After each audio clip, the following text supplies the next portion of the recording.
जय बोले महावीर भगवान की। जय बोले अनंत सिद्ध परमेष्टि भगवानों की।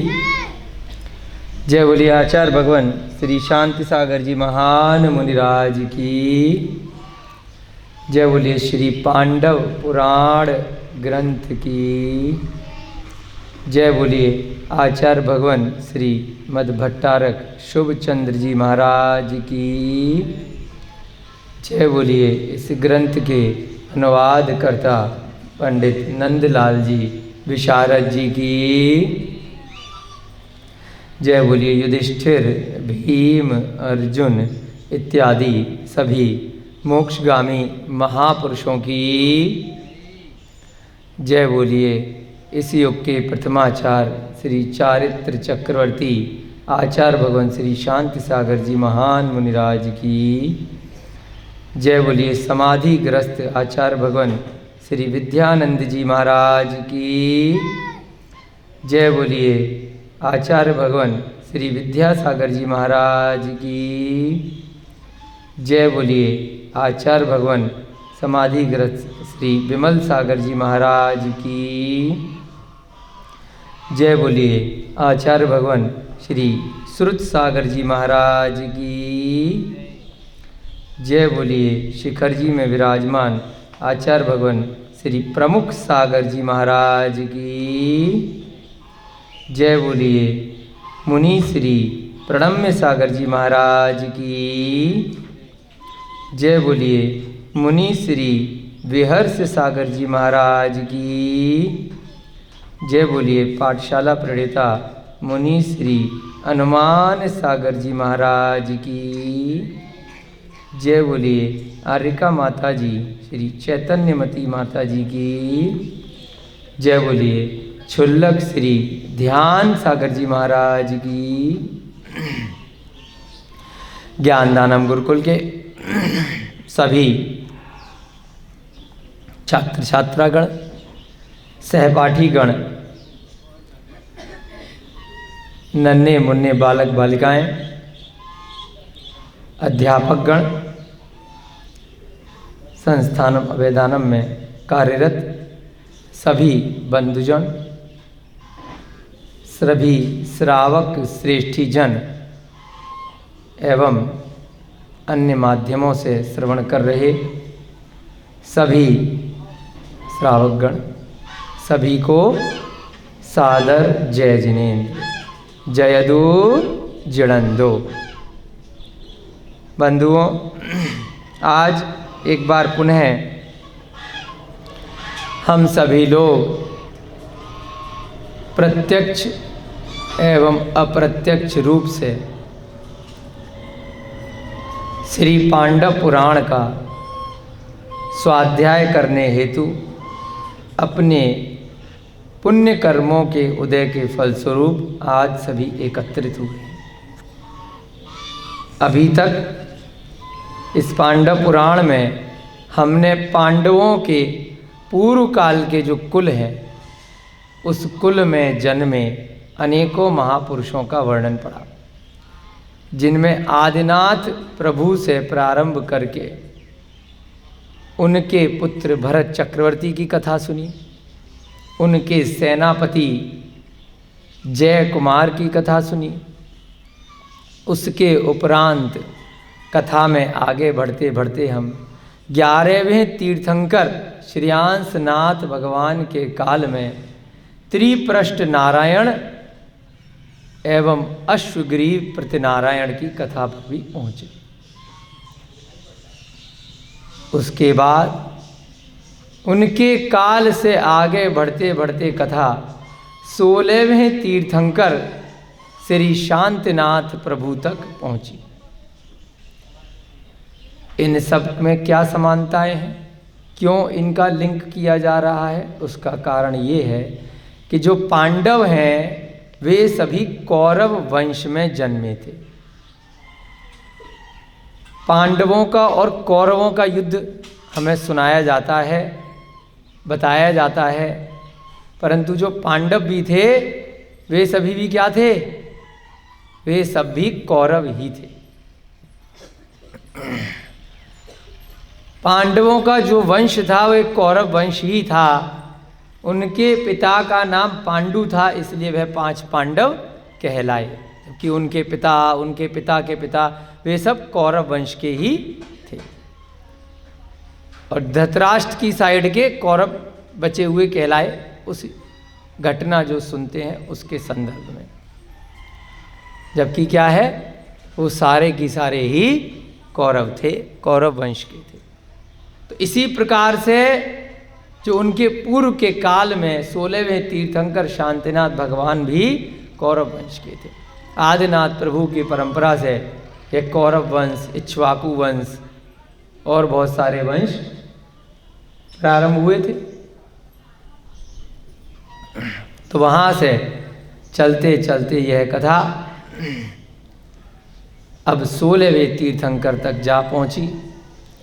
हमने शांतिनाथ भगवान की वह विस्तृत रूप से यहाँ पर श्री पांडव पुराण में अब तक कथा सुनी कि किस प्रकार से अमित गति का वह जीव एक साधारण सा मनुष्य पर्याय में उत्पन्न हुआ और धीरे धीरे धीरे धीरे करके सीढ़ी चढ़ता गया और एक दिन तीर्थंकर कामदेव चक्रवर्ती के रूप में भगवान बन गया।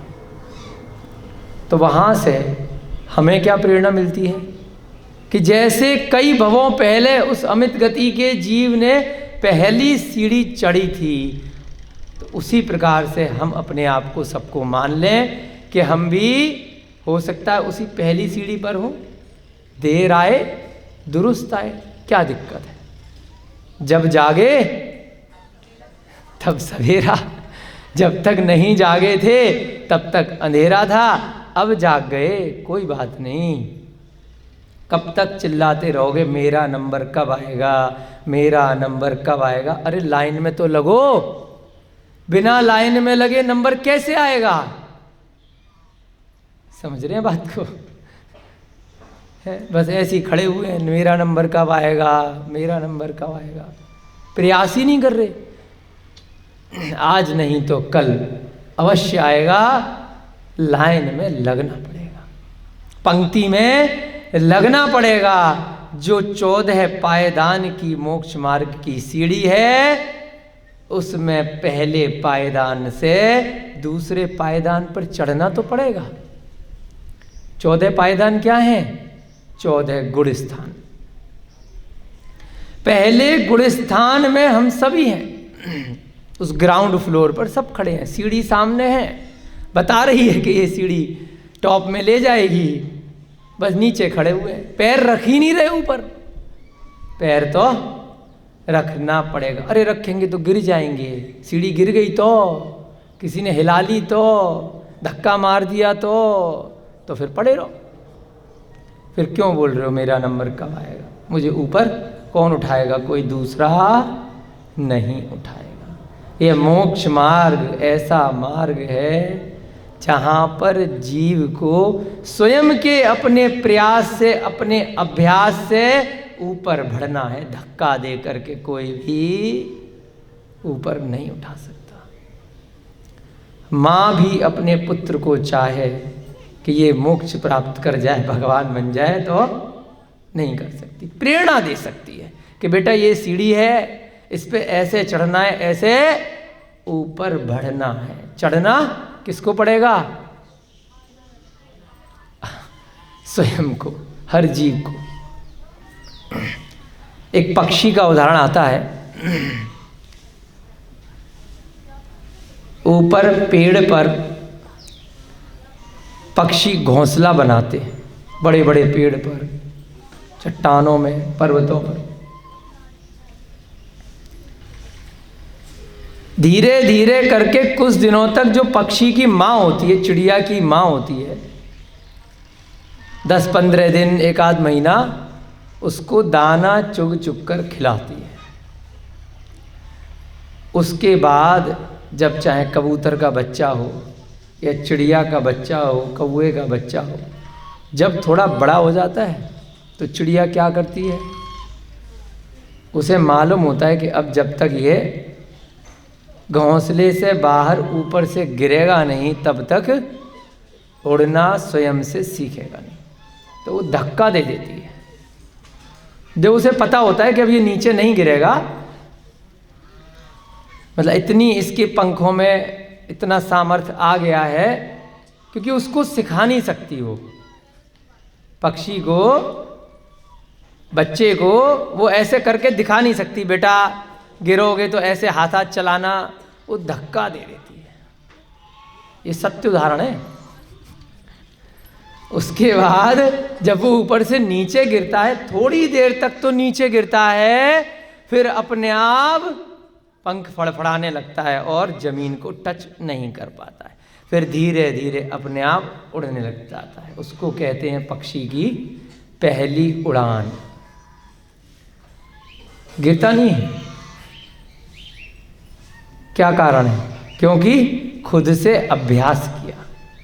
जब तक उसको हृष्ट पुष्ट करना था तब तक पक्षी की माँ ने, उसके पिता ने उसको खिलाया पिलाया, उसको अपने आश्रय में संभाल करके रखा, और उसके बाद एक दिन जब वक्त आया तब उसको छोड़ दिया कि जाओ अब अपना रास्ता खुद बनाओ। तो यहाँ पर ये जो जिनवाणी है, ये जो स्वाध्याय है, ये क्या है? रास्ता बता रहा है, हम सभी को हृष्ट पुष्ट कर रहा है, ये भोजन दे रहा है। कौन सा भोजन? आत्मा का भोजन। शरीर को तो भोजन हमने अनादि काल से न जाने कितनी कितनी बार अनंत भवों में अनंत बार दिया है, अलग अलग पर्यायों में।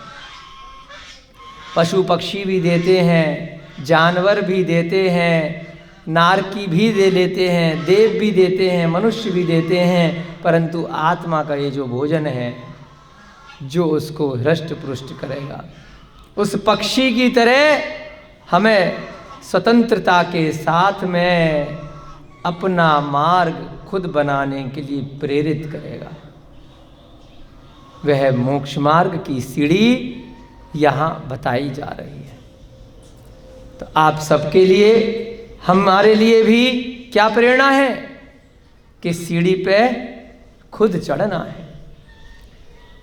जब पेड़ से गिर रहा है पक्षी तो खुद उड़ रहा है, अब उसकी माँ उसको पकड़ नहीं सकती कि कूद जाए और उसको पकड़ के अपने ऊपर बिठा ले, नहीं पॉसिबल है।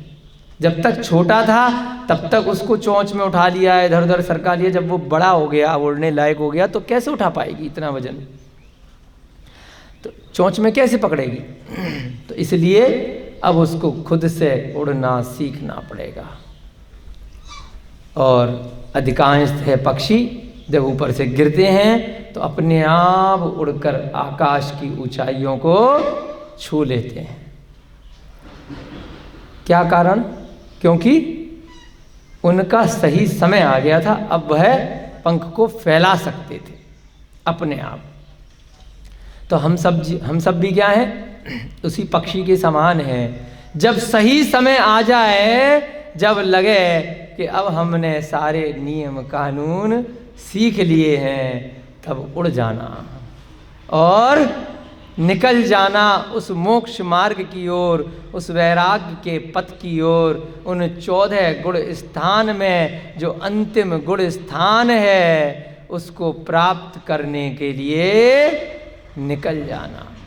क्योंकि जब तक उस घोंसले में बैठे रहोगे, एक दिन आएगा, कब तक माँ खिलाएगी? ला ला करके। माँ भी किसी दिन चली जाएगी, फिर क्या होगा? अपने भूख प्यास से वहीं पर दम तोड़ दोगे। तो ये जो घर का घोंसला है, ये जो संसार का भवांतर का घोंसला है, अगर रुके रहोगे, वहीं पड़े रहोगे, तो एक दिन ऐसे ही अपनी आयु पूरी करके चले जाओगे। संसारी जीवों की यही अवस्था है, और मुक्त जीव इसी संसारी अवस्था से ही निकलते हैं। कोई भी मुक्त जीव आज तक न अनादि काल से हुआ है और न अनंत काल तक होगा जो सीधे मुक्त बन गया हो, जो सीधे भगवान बन गया हो। भगवान कभी भी भगवान पहले से नहीं होते। वह मनुष्य गति में जन्म लेकर के ही भगवान बनते हैं। चाहे भगवान राम हो, चाहे भविष्य के तीर्थंकर श्री कृष्ण हो, चाहे आदिनाथ हो, और चाहे हनुमान हो, और चाहे शांतिनाथ हो। तो इनके जीवन से हमें प्रेरणा लेनी है। अमित गति के जीव से हमें प्रेरणा लेनी है कि जैसे वह अमित गति का जीव था वैसे ही हम सभी हैं। तो क्या हो गया?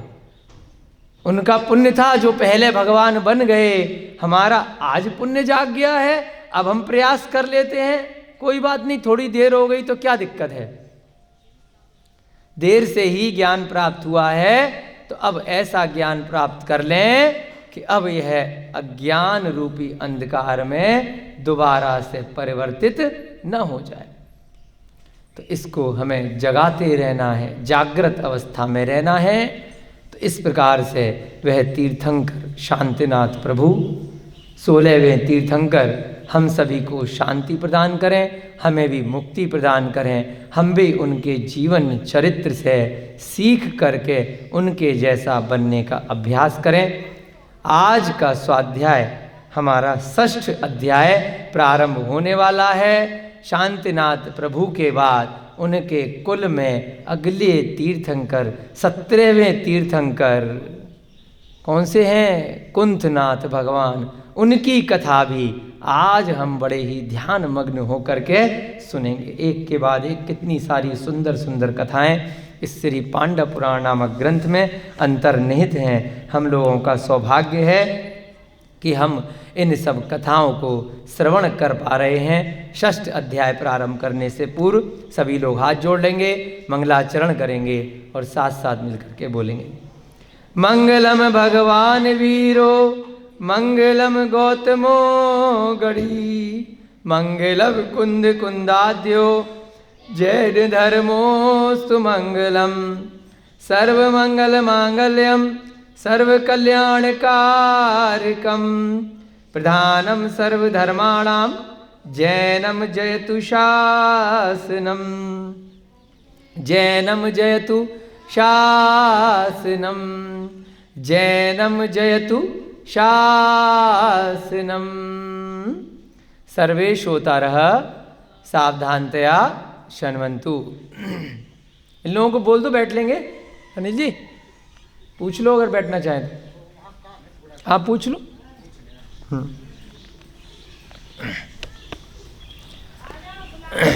हाँ सब लोग सुनेंगे अच्छे से। बैठो। हाँ तो हम 6ठ अध्याय आज प्रारंभ करने जा रहे हैं। कौन कौन से तीर्थंकर शांतिनाथ प्रभु के बाद आए? कुंथनाथ, अरहनाथ, ये 2 तीर्थंकर आए और ये दोनों की दोनों तीर्थंकर हस्तिनापुर में ही हुए। और तीनों तीर्थंकर क्रम से शांतिनाथ, कुंथनाथ और तीसरे अरहनाथ 3 पद के धारी हुए। तीर्थंकर भी हुए, चक्रवर्ती भी हुए और कामदेव भी हुए। ये एक तरह से कह सकते हैं कोइंसिडेंस बोलते हैं ना, कोइंसिडेंस स्वरूप रहा। और तीनों ही कमाल की बात है, हस्तिनापुर से रहे। तो 6ठ अध्याय में हम प्रारंभ कर रहे हैं। जो कुंथु आदि सांसारिक जीवों के रक्षक हैं। कुंथु क्या होता है? एक पशु होता है ना, क्यों मैडम? कुंथु क्या होता है? कुंथुनाथ। जो कुंथु आदि सांसारिक जीवों के रक्षक हैं। कुंथु एक जानवर होता है, सांसारिक जीव है, उसके रक्षक हैं, तो उनका नाम पड़ गया कुंथुनाथ। सन्मार्ग के प्रदर्शक हैं एवं हितेच्छु हैं। उन श्री कुंथुनाथ भगवान के चरणाविंदों में सादर साष्टांग प्रणाम है। साष्टांग, साष्टांग शब्द क्या होता है? हाँ, हमारे 8 अंग होते हैं ना, 2 हाथ 2 पैर 2 हाथ, ये सब मिला करके साष्टांग। ऐसे जब हम लेट करके नमस्कार करते हैं तो उसे बोलते हैं साष्टांग नमस्कार। तो हम कुंथनाथ भगवान को साष्टांग नमस्कार करते हैं, उनको प्रणाम करते हैं। कुरु वंश में श्री शांतिनाथ प्रभु, कुरु वंश और कौरव वंश एक ही है ना, कौरव से ही कुरु बन गया, ठीक है, अलग अलग नहीं है। कुरु वंश में श्री शांतिनाथ प्रभु के पश्चात उनके पुत्र श्री मन नारायण राजा हुए। अच्छा, 96,000 रानियां थीं, उनके बहुत सारे पुत्र भी हुए। किनके? शांतिनाथ भगवान के। तो उनके पुत्र कौन थे? श्री मन नारायण राजा बने। ये भी नई चीज पता चली। इनके राज्यकाल के उपरांत शांतिवर्धन तथा उसके पुत्र शांति चंद्र, चंद्र चिन्ह एवं कुरु राजा क्रमशः कुल की कीर्ति को बढ़ाने वाले उत्पन्न हुए।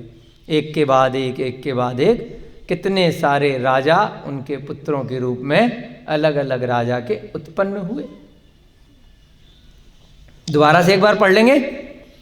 श्रीमन नारायण, फिर शांतिवर्धन, शांति चंद्र, चंद्र चिन्ह एवं कुरु राजा।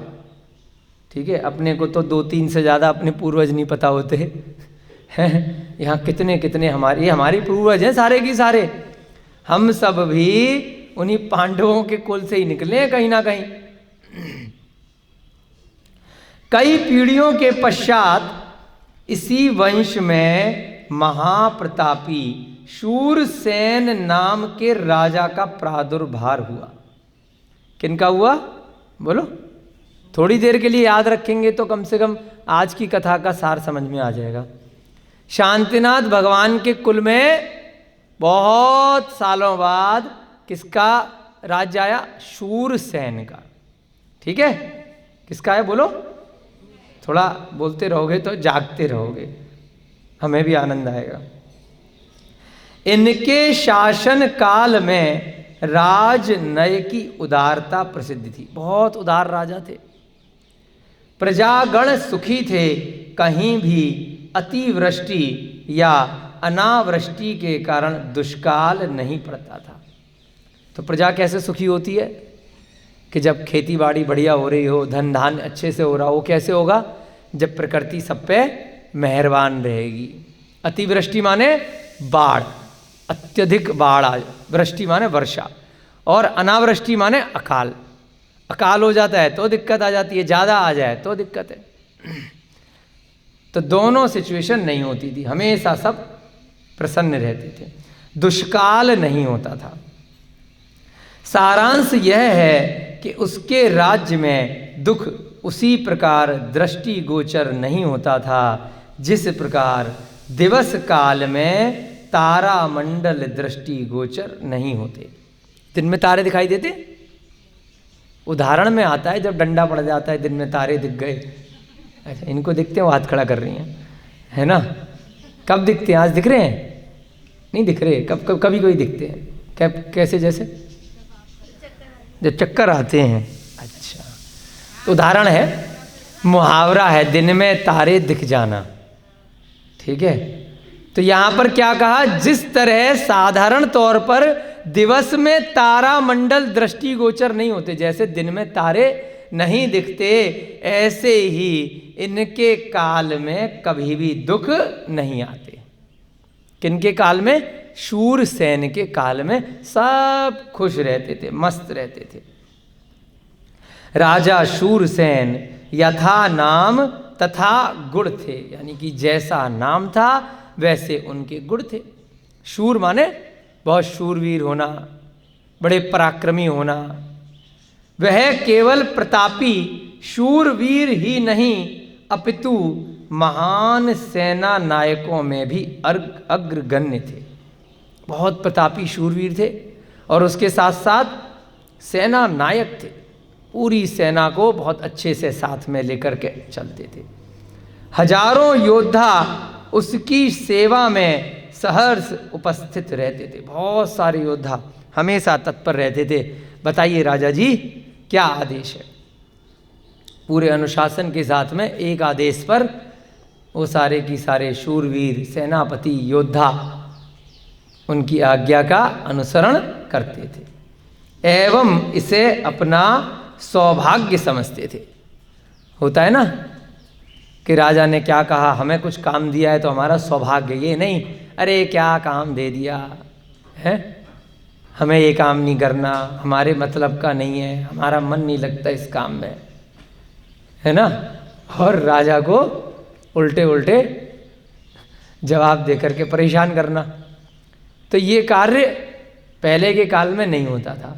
आजकल क्या होते हैं लोग, हमें नहीं करना ये काम, है ना, वो युद्ध लड़ने जा रहे हैं कहीं, अरे आप चले जाओ, अभी टाइम नहीं है, अभी दूसरा काम जरूरी कर रहे हैं, अभी टीवी देख रहे हैं अभी खाना बना रहे, अभी दूसरा जरूरी काम है।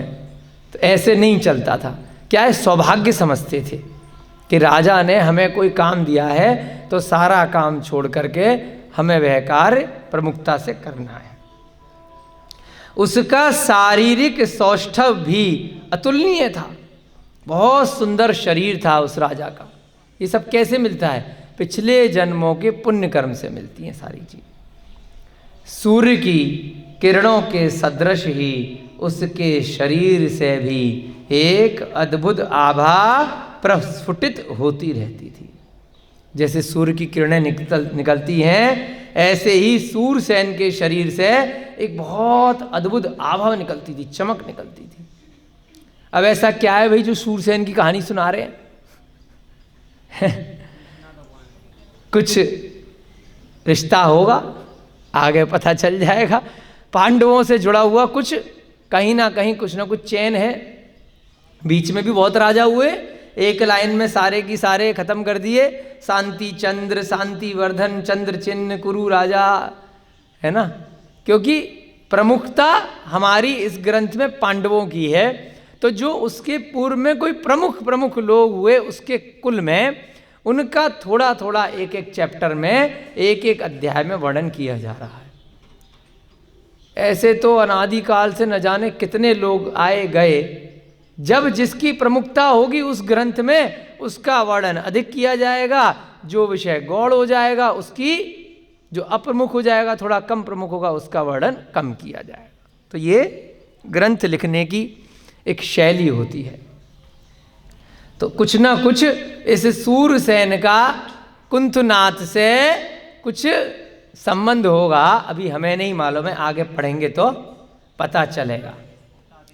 हाँ, तो ऐसे सूरसेन के शरीर से एक अद्भुत आभा प्रस्फुटित होती रहती थी, निकलती रहती थी। ठीक है मैडम। उनके पराक्रम से परिचित शत्रु भयभीत होकर अपने अपने नगरों का परित्याग करके पर्वतों की कंदराओं में छिपकर दुखमय जीवन व्यतीत कर रहे थे। जो शत्रु थे, जिन्होंने कभी उनसे पंगा ले लिया था, तब वो क्या अपनी जान बचा करके, अरे भाई घर में घुस के मारेंगे इनके आदमी, तो क्या किया उनने, शत्रुओं ने घबरा करके पर्वतों की गुफाओं, कंदराओं माने गुफाओं में शरण ले ली कि यहाँ इतनी दूर नहीं आएंगे, और दुख में जीवन व्यतीत कर रहे थे कि कब भैया ये जाएंगे सूरसेन जी, और कब हम वापस इन कंदराओं से बाहर निकलेंगे। ठीक है। वहाँ उन गुफाओं में न आहार न विहार का, न शयन आसन का। बताओ, पहले तो पंगे ले रहे हैं राजा से, और उसके बाद जाकर के पत्थरों में रह रहे बेचारे। न खाने का पता, न निकलने का कुछ पता, और ना वो डबल बेड मिलता है ना, कौन सी कंपनी, डनलप का, कौन सी कंपनी आती है आजकल ऐड है ना। कहाँ तो राजा थे, तभी तो दूसरे राजा से लड़ाई करने आए थे, और कहाँ अब वहाँ जंगलों में पेड़ों पे रह रहे हैं, गुफाओं में, है ना, दुर्गंध में रह रहे हैं, जंगली जानवरों के बीच में। डर डर के कि बाहर निकलेंगे तो हमने उनसे फालतू में लड़ाई मोल लिए, उनके सैनिक हमें ढूंढ करके छोड़ेंगे नहीं। न शयन आसन का, आसन भी नहीं है सहन करने का, और ना ही प्रकाश का अथवा वायु के संचरण का कोई समुचित प्रबंध था। तो इसलिए अगर किसी से लड़ाई करो तो देख करके करना। पहले भी कई बार आपको बताया है, ये मनुष्य का ही नहीं बल्कि संसार के सभी जीवों का एक स्वभाव है। अपने से जो कमजोर है उस पर हम आक्रमण करते हैं, और जब पता चलता है ये हमसे भारी हो गया है तो भाग खड़े होते हैं। चाहे वह धन में कमजोर है, या वह शक्ति में कमजोर है, या पद में कमजोर है, प्रतिष्ठा में कमजोर है, बल में कमजोर है, या किसी अन्य प्रकार से कोई पावर है उसके पास में, कोई नेता है ना, या दरोगा है, कहीं बड़ा अफसर है, भले आपके पास पैसा ज़्यादा है, उसके पास राजनीति की पावर है, अधिकार है, तो वो आपको जेल में डाल सकता है, परेशान कर सकता है। तो इसलिए अपने से किसी भी तरीके से जो शक्ति में ज़्यादा है उससे हम बच के रहते हैं, और जो कमज़ोर है उस पे हम अपना रौब झाड़ते हैं, उसको परेशान करते हैं। हर एक के साथ होता है। मनुष्य पशुओं, अगर गरीब से गरीब मनुष्य है तो उसे लगता है कि बाकी मनुष्यों से तो मैं पंगे नहीं ले पाऊंगा, चलो क्या करूं, जानवरों को ही पकड़ के रखे परेशान करता हूं। कुत्ते को मारने लग जाते हैं, पक्षियों को पकड़ने लग जाते हैं, गुलेल लेकर के पक्षियों को मारते हैं। क्यों मार रहे हैं? वो हमसे कमजोर है। मुर्गे को पकड़ करके ले आते हैं, खाने लग जाते हैं, अंडे को खाने लग जाते हैं। करते नहीं करते हैं? कहीं बकरा मिल गया तो उसे पकड़ लिया, शेर को पकड़ो है, खा लो पकड़ करके। क्यों? क्योंकि वो हमसे कमजोर नहीं है। गाय को बेचारे 24 घंटे खूंटे से बांध करके, 1 फुट का खूंटा नहीं है, जिंदगी भर उसको एक खूंटे पे लटका के रखते हैं। क्यों? कमजोर है। बाकी जानवर क्यों नहीं बांधते? गाय और भैंस के पीछे क्यों पड़े रहते हैं? कमजोर है बेचारी, खड़ी रहेगी, कुछ नहीं कहेगी। दूध निकाल निकाल करके इतना अत्याचार करते हैं, इंजेक्शन लगा लगा करके, जब काम निकला फिर लात मारी, जा बाहर, कहा कूड़ा, कूड़ा नहीं तो आ गया कसाई खरीदने, बेच दिया। क्यों? कमजोर है बेचारी, ऊं करके बोलेगी, इससे ज़्यादा आवाज़ नहीं निकलेगी। तो हम जब तक मनुष्य गति में भी गरीब से गरीब है, निर्धन है, तो अपने से नीचे वाला कोई ढूंढ लेते हैं। पशु पक्षी की पर्याय में क्या करते हैं कि चिड़िया है, वो छोटे छोटे कीड़ों को खा लेती है, उससे कमजोर है। चिड़िया है तो भाई गिद्ध को खा के दिखा, नहीं खा सकती। गिद्ध है तो छोटे पक्षियों को खा लेगा। जानवर है, शेर है तो छोटे जानवरों को खा लेगा। छोटा जानवर बड़े जानवरों को नहीं खा पाता। चूहे को बोलो कुत्ते को खा के दिखा ले, कुत्ता है तो चूहे को खा लेगा। बड़ी मछली है तो छोटी मछली को खा लेगी। तो केवल मनुष्यों की ही कथा नहीं है, ये इस संसार में सारे जीवों की कथा है कि हम अपने से कमजोर के ऊपर हावी हो जाते हैं। और जब वह कमजोर व्यक्ति किसी भी तरीके से अगर संगठन बना ले, संगठित हो जाए, उसके बाद वह अपने से भारी के ऊपर भी हावी हो जाता है किसी भी प्रकार से। तो ऐसे ही यहाँ पर क्या था, जब तक उन शत्रुओं को लग रहा था कि हम सूर सेन से ज़्यादा शक्तिशाली हैं, उनके ऊपर आक्रमण करने आ गए। अब जब सूर सेन की सूरवीरता को देखा, अरे इसके पास तो कितने सारे सैनिक, ये अपने आप में कितना बड़ा पराक्रमी, तो बाद में क्या हुआ, भाग खड़े हुए कि अब ये नहीं छोड़ेगा। तो जा कर के कहाँ छिप गए, गुफाओं में छिप गए। तो इससे भी, इस एक लाइन से हमें प्रेरणा मिल रही है। ये जो सारी कथाएं सुनाई, उदाहरण दिए, उसका कुछ न कुछ उद्देश्य है कि कब दूसरा व्यक्ति हमसे ज़्यादा बलशाली पराक्रमी हो जाए, कुछ कहा नहीं जा सकता है। तो अकारण ही हमें अपने से छोटा दिखने वाले व्यक्ति पर, किसी भी जीव पर आक्रमण नहीं करना चाहिए। उसको मूक प्राणी, निरीह प्राणी समझकर उस पर अपने बल का, अपनी शक्ति का प्रदर्शन नहीं करना चाहिए। उसको अपने भोजन का, अपनी क्रूरता का, उसको हमें उदाहरण नहीं बनाना चाहिए, क्योंकि क्या पता वो आपसे ज़्यादा बलशाली निकल जाए। बहुत बार ऐसे उदाहरण आते हैं, बहुत बार किस्से कहानियों में सुनने को मिलते हैं। मुर्गा खाया, हमसे कमज़ोर था, खा लिया, क्या हो गया? मुर्गे को बर्ड फ्लू नाम की बीमारी थी, निपट गए।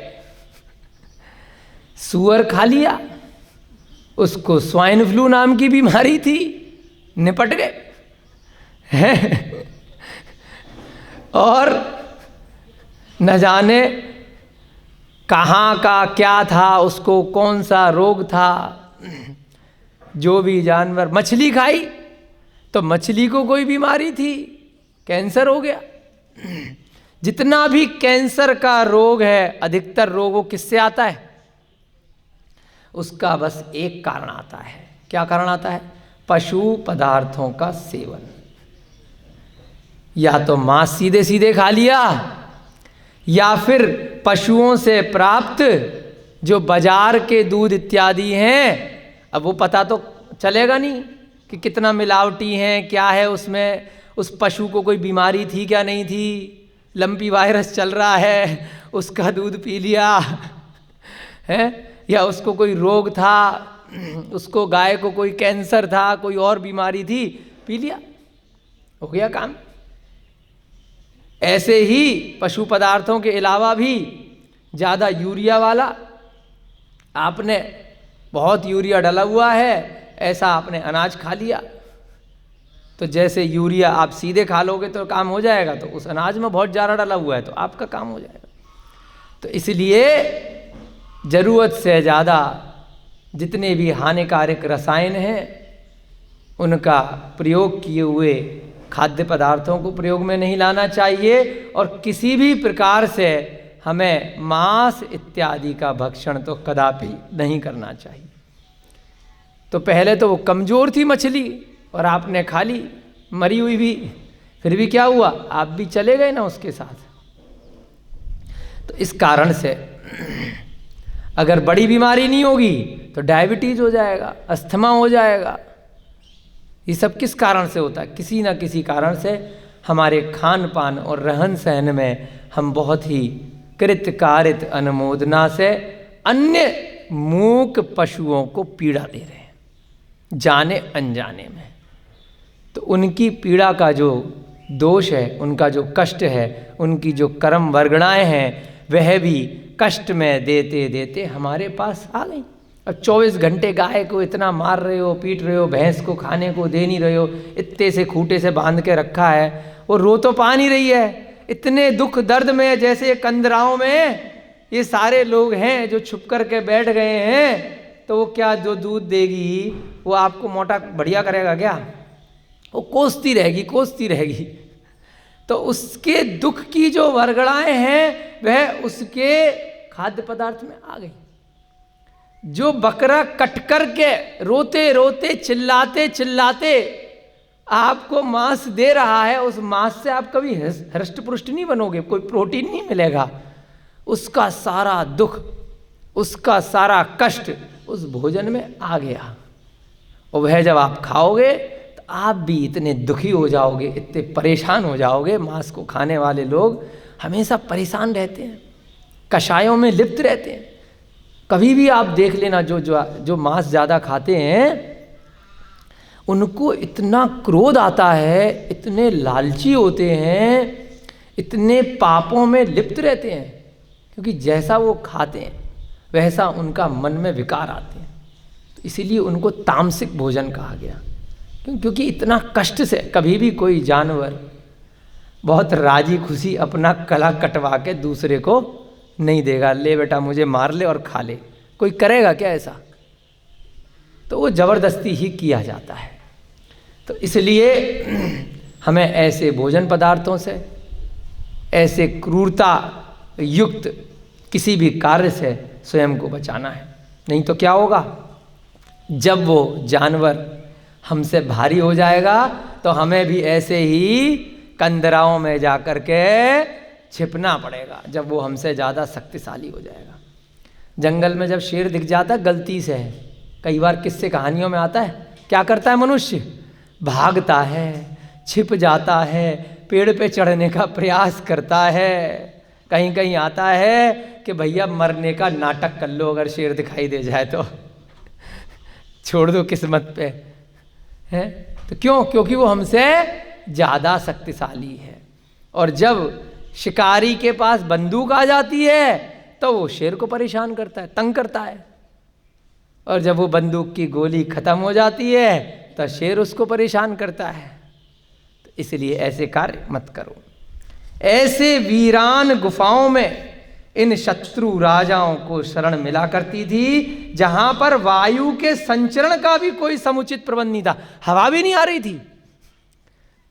यानी कि अब सूरसेन शक्तिशाली थे तो ऐसी गुफाओं में अंधेरे में छिपे बैठे थे कि जहां वायु भी नहीं है, प्रकाश भी नहीं है, बिस्तर भी नहीं है, खाने पीने का इंतजाम भी नहीं है। राजा शूरसेन की रानी का नाम श्रीकांता था। कितना सुंदर नाम था। क्या नाम था? श्रीकांता। वह लक्ष्मी सदृश सुंदरी थी, किसी भी अंश में वह उनसे न्यून न थी। जैसे लक्ष्मी देवी होती है, ऐसा ही उसको उपमा दी गई है कि देवी के जैसी सुंदर थी। कौन? शूरसेन की रानी श्रीकांता। लक्ष्मी यदि समुद्र से उत्पन्न हुई थी तो श्रीकांता भी गुणों के सागर से उत्पन्न हुई थी। ऐसा कथानकों में आता है कि लक्ष्मी समुद्र से उत्पन्न होती है, समुद्र में निवास करती है। तो उसी की उपमा दे रहे हैं, उसका तुलनात्मक अलंकार डाला है।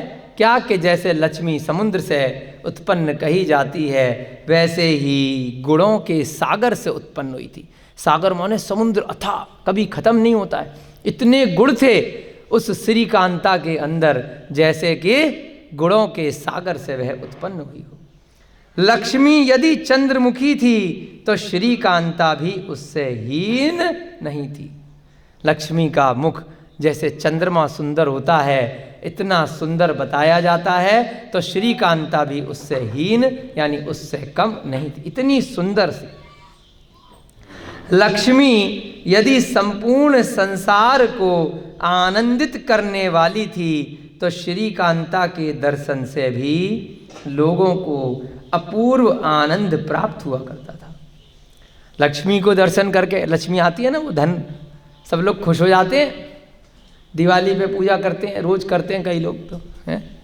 तो ऐसे ही श्रीकांता से भी सभी लोग प्रसन्नचित्त रहते थे। श्रीकांता का चंद्रवदन अत्यंत मनोरम एवं नयनाभिराम था। उनका शरीर, रूप, लावण्य, सौंदर्य बहुत मनोरम था। नयनाभिराम यानी कि नयन माने आँखें, अभिराम माने शांति देने वाला, सुख देने वाला। बड़े अच्छे अच्छे शब्द आते हैं शास्त्रों के, तो थोड़ा अपने को हिंदी भी हमारी अच्छी हो जाती है, इसलिए इन शब्दों को भी पढ़ना चाहिए। उससे निर्मल ज्योति विकीर्ण होती रहती थी, यानी कि उनके नेत्रों से निर्मल ज्योति, विकीर्ण माने आती थी। उनकी नेत्र तारिकाओं की दमक एवं उज्ज्वलता से ऐसी अनुभूति होती थी कि उसके गुणों पर मुग्ध होकर स्वयं तारागण उसके मुखमंडल को प्रभा पुंज से अलंकृत करने में ही अपना सौभाग्य समझकर चले आए हूं। कितनी सुंदर व्याख्या है, एक एक शब्द। हालांकि अनुवाद किया गया है नंदलाल जी विशारद जी द्वारा, मूल तो शुभचंद जी ने लिखा है, प्राकृत इत्यादि भाषाओं में लिखा गया होगा उस समय की। कितना सुंदर वर्णन है कि उनके नेत्र तारिकाओं की दमक, यानी कि नेत्र की जो तारिकाएं हैं, नेत्र के जो पुंज हैं, उसकी दमक, इतना कहते हैं ना, काले काले नैन, तेरी झील सी तेरी आंखें हैं, तो वो क्या है, वो सब संगीत के माध्यम से वर्तमान के कवि, गाना लिखने वाले, गीत संगीत लिखने वाले बताते हैं। और ये भी कवि होते हैं ये लोग भी, जो ग्रंथों को लिखते हैं, शास्त्रों को लिखते हैं। क्यों लिखते हैं, क्यों बता रहे हैं उसकी सुंदरता, क्यों इस श्रृंगार रस की अधिकता करी जाती है। पहले भी बताया है कि जिससे कि इधर उधर के चक्करों में लोग नहीं पड़े, प्रथमान योग के अंदर ही एक ही स्थान पर उनको सारे रस प्राप्त हो जाए। प्रकृति की सुंदरता, राजा रानियों के रूप लौवन्य की सुंदरता, स्थान की सुंदरता, महापुरुषों के शरीर इत्यादि का वर्णन, उनके पराक्रम का वर्णन, उनकी सूरवीरता का वर्णन इत्यादि इत्यादि अनेकों रस प्रथमान योग में समायोजित किए जाते हैं, जिससे कि इन बातों को पढ़ने के लिए व्यक्ति का मन इधर उधर अनेक मिथ्या उपन्यासों की तरफ आकर्षित नहीं हुए।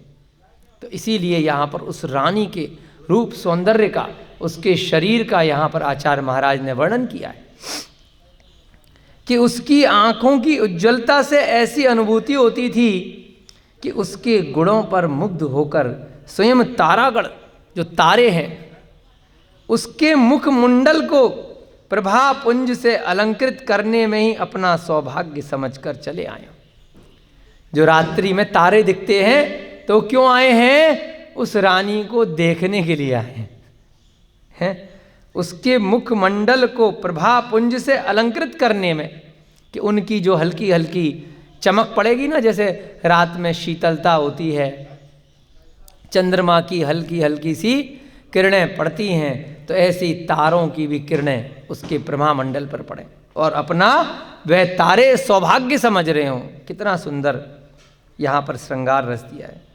शरद ऋतु के निर्मल एवं निष्कलंक चंद्रमा के सदृश श्री कांता के मुख कमल का दर्शन कर शतदल प्रस्फुटित पद्म पुष्पों का अपने सौंदर्य एवं सुकुमारता का अभिमान भी विनष्ट हो गया। कितने सुंदर सुंदर शब्द हैं, एक एक शब्द। शरद ऋतु माने शीत ऋतु, अभी जो चल रही है, शुरू हो गई है ना, धीरे धीरे करके अब शरद ऋतु आ रही है। उसमें निर्मल एवं निष्कलंक चंद्रमा, शरद ऋतु की जो ठंड में रात में चंद्रमा निकलता है, बहुत ठंडा होता है और बहुत स्वच्छ होता है, निष्कलंक होता है, बिना कोई कलंक लिए हुए। ऐसे ही उसके सदृश चंद्रमा की तुलना करिए श्रीकांता के मुख कमल का दर्शन कर।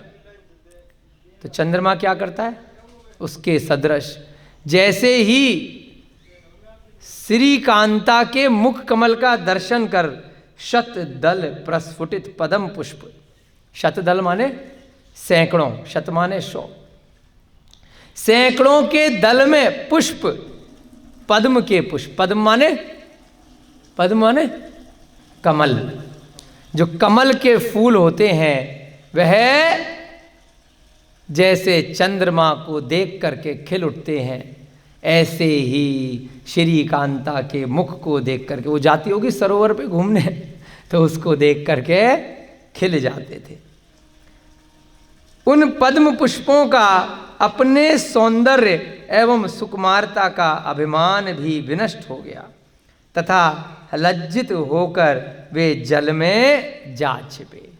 अब रात में क्या करते हैं, कमल छिप जाते हैं ना, बंद हो जाते हैं, सुबह फिर खुल जाते हैं। देखा ना, कमल का फूल ऐसे खुल जाता है, फिर रात में ऐसे कलियां बंद कर लेता है।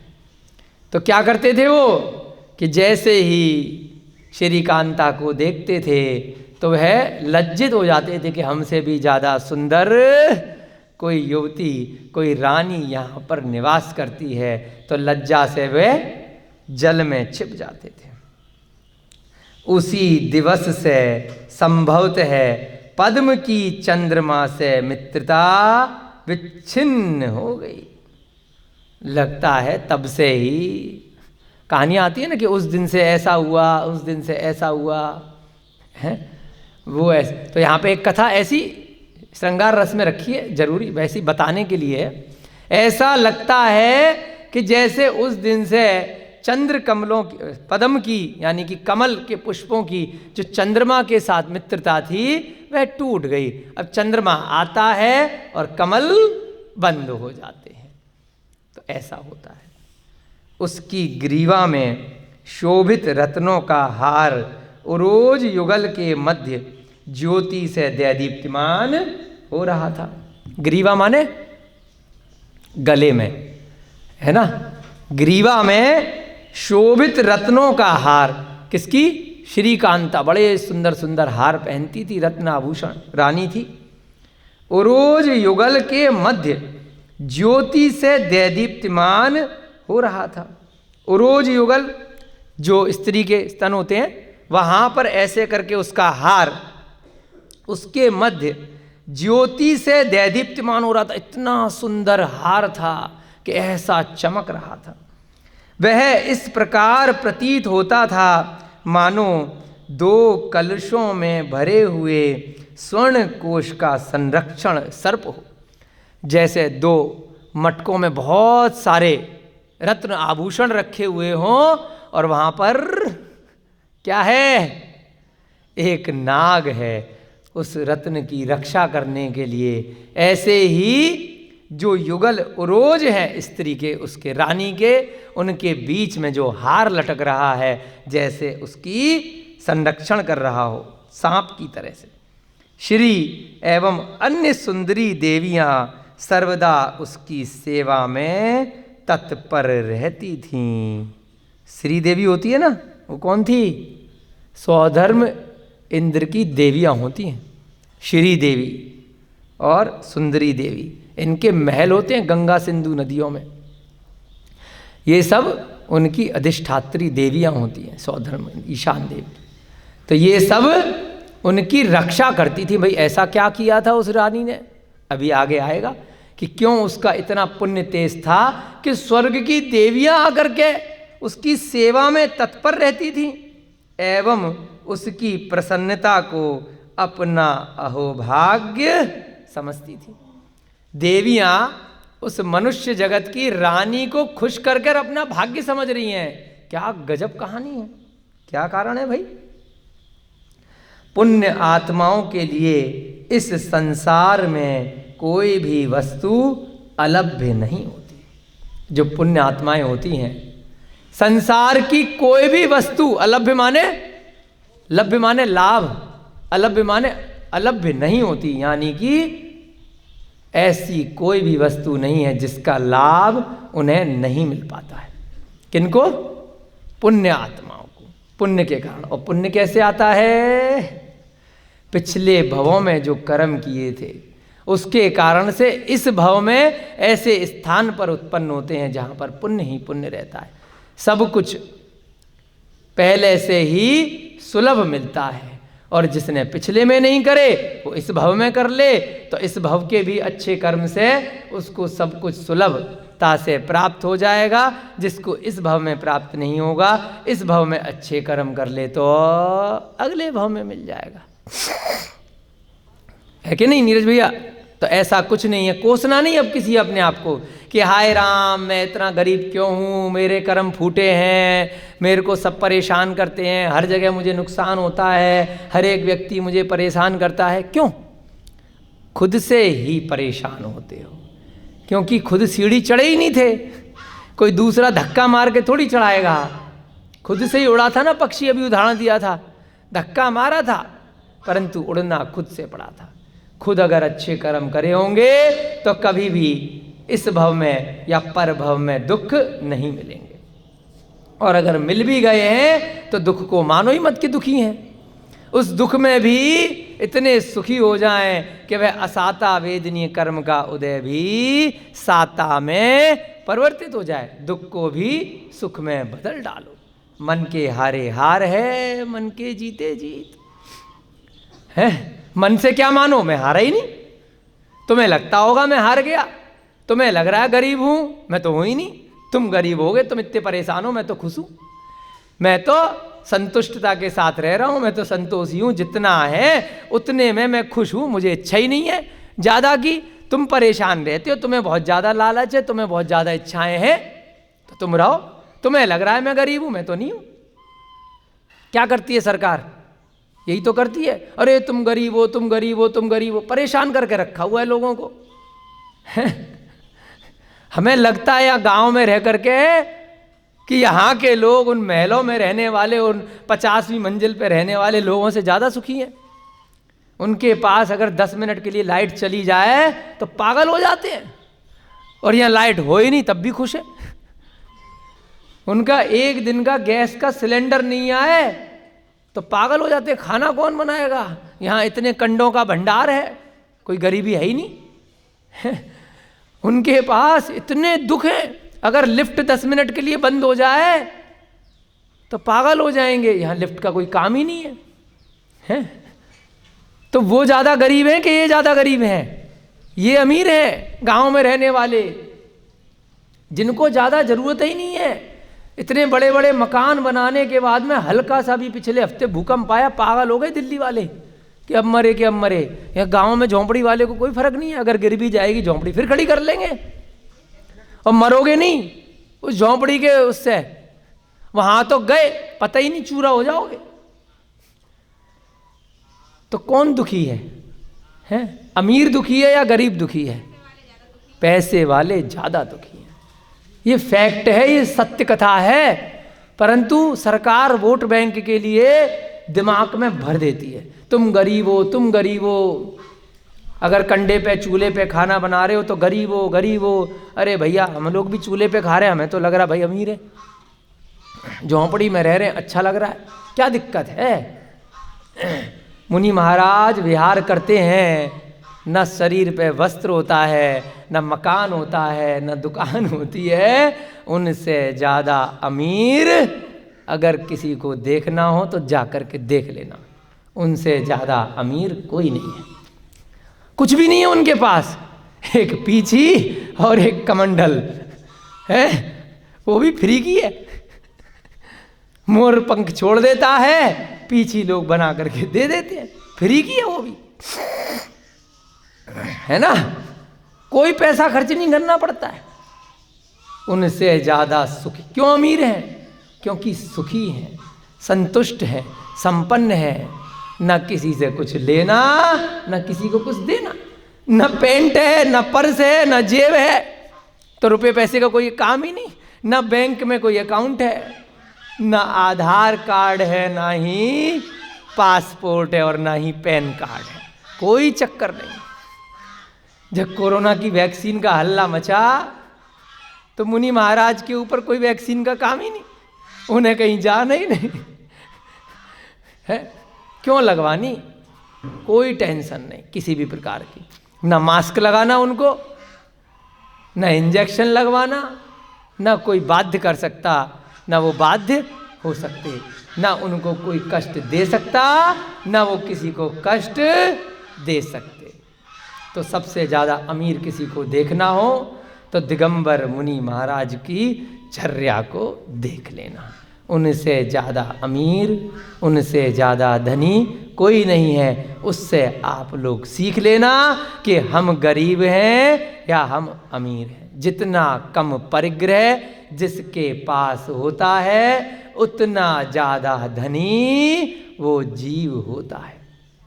संसारी अवस्था में सबसे ऊपर का स्वर्ग सर्वार्थ सिद्धि का स्वर्ग होता है अनुत्तर विमानों में, और वहाँ पर सबसे कम परिग्रह हुआ करता है। सबसे अधिक आयु 33 सागर की होती है, और सबसे कम परिग्रह होता, कुछ नहीं होता उनके पास, एक भी चीज नहीं होती, हाइट भी 1 हाथ की होती है। तो इससे कितना बड़ा प्रमाण चाहिए आपको कि अमीर होने का लक्षण कम परिग्रह होना है, कम भोग विलास के साधन होना है।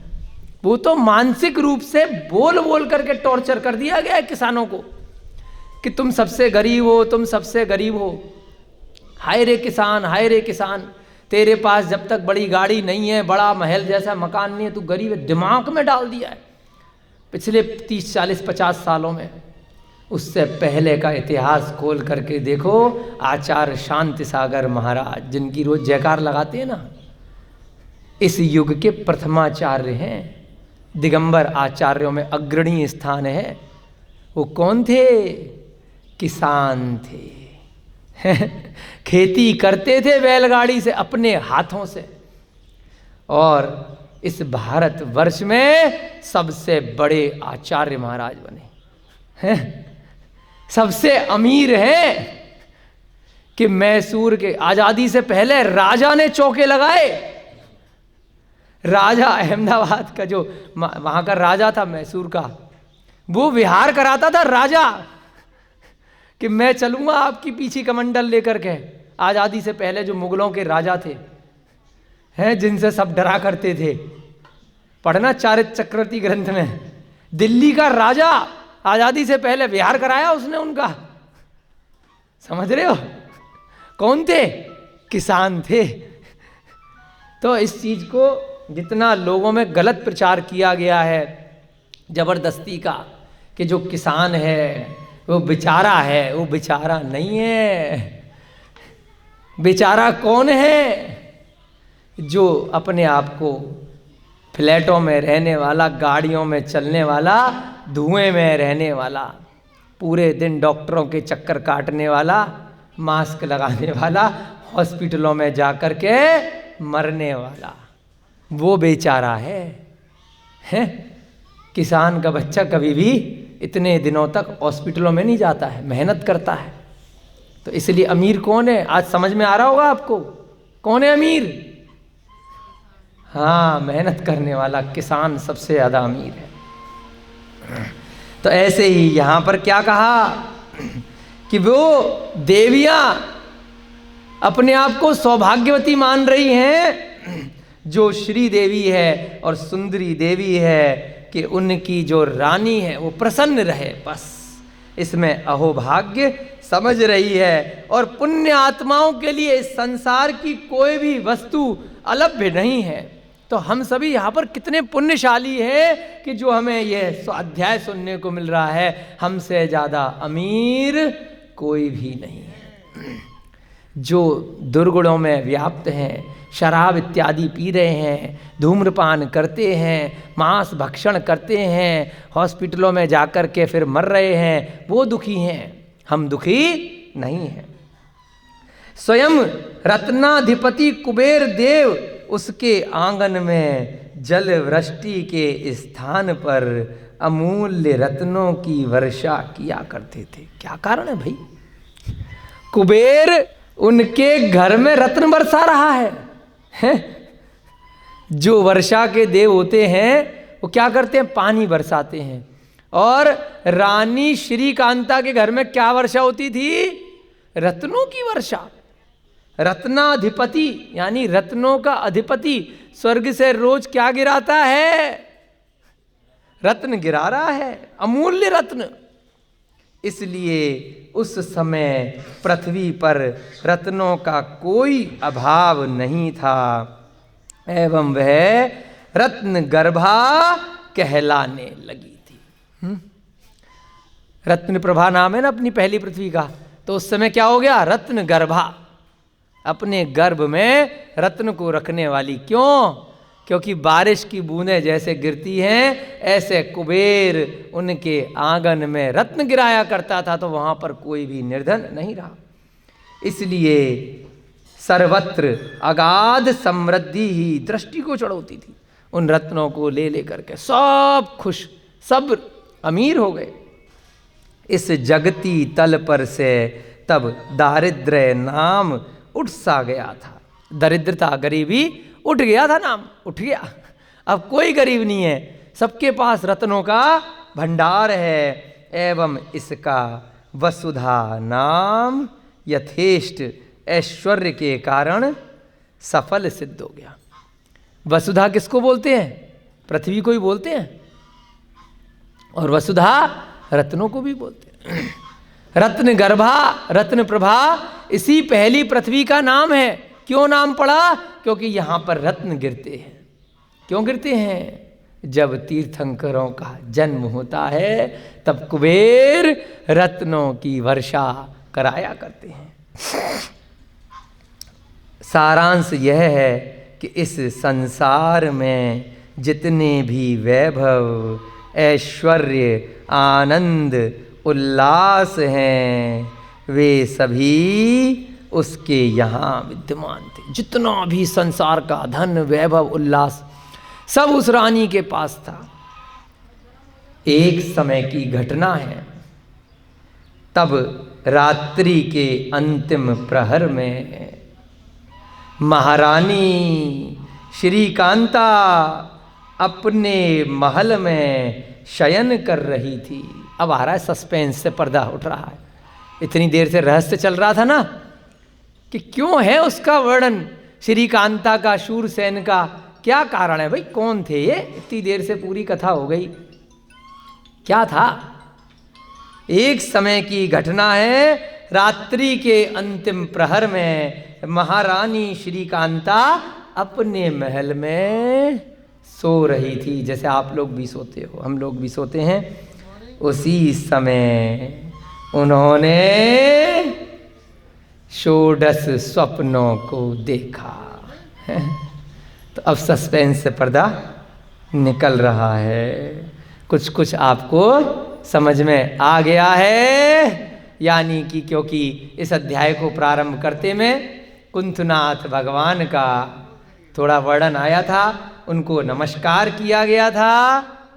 तो अब कल की कथा में देखेंगे कि 16 स्वप्न में क्या देखा, क्या कारण था, कौन आने वाला है, कुबेर रत्न क्यों बरसा रहा है, क्यों देवियां, श्रीदेवी इत्यादि उसकी सेवा में लगी हुई हैं, शूरसेन जी आखिर कौन है। कल की कथा में हम पढ़ेंगे 6ठ अध्याय में। ऐसे कुंथनाथ भगवान की जय हो। जय बोलिए महावीर भगवान की, अनंतानंत सिद्ध परमेष्ठी भगवानों की जय बोलिए। आचार्य भगवान श्री शुभचंद्र जी महाराज की जय बोलिए। महावीर भगवान की। इस युग के प्रथमाचार्य श्री चारित्र चक्रवर्ती आचार्य भगवान श्री शांति सागर जी महान मुनिराज की। सभी को जय जिनेन्द्र, जय दो जड़ंदो।